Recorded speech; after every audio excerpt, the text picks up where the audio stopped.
Okay, so big question, who's ready to go home?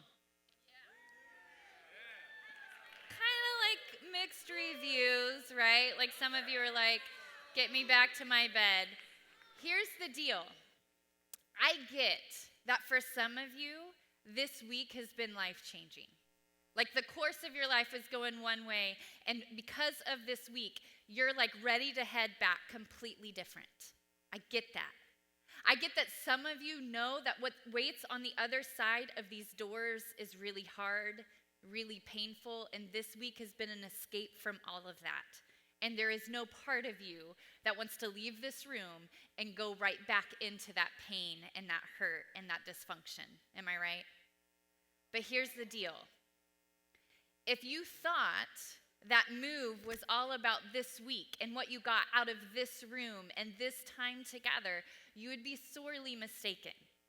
In fact, if you're so convinced, like, I just need to stay right here, like, this is where I've experienced God, unlike any time I've ever experienced him before, it was actually in this seat right here where he changed my life and put a call on me, so I'm just going to stay here forever. You would be weird. Like, because in just a couple hours, all of this comes down. The band goes home, everybody's leaving, we'll have to call security on you because you're like chaining yourself to this chair where you heard God's voice, and they're like, I don't care. Like, you need to go home, right? So how do we go home not afraid? How do we go home not just longing to be back in this place and having to wait a whole nother year before that happens?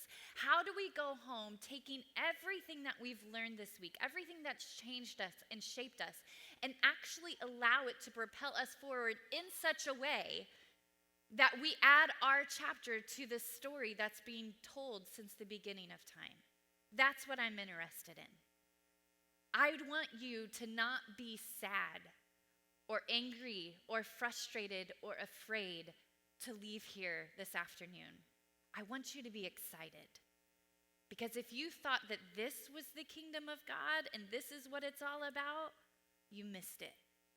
All of this is just to get you ready to go and engage with what God has for you on the other side of these doors. So let's jump into it. We're talking about Elisha. You learned about him last night. For the first time, he kind of comes onto the scene. And it's kind of an interesting story. If you remember, he's out plowing in the fields, doing what he does. And all of a sudden, this man comes and throws some clothes at him. Right? Like, that's strange.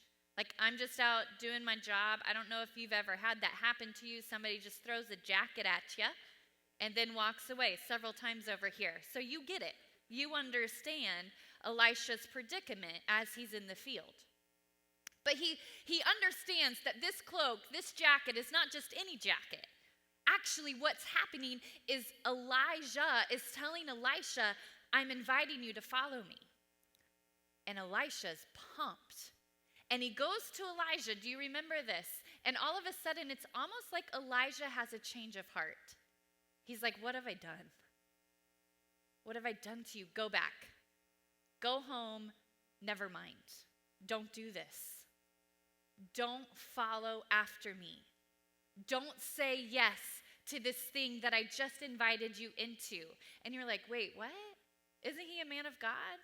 Isn't he about the kingdom? Shouldn't he inviting everybody to come and do what he's doing, right?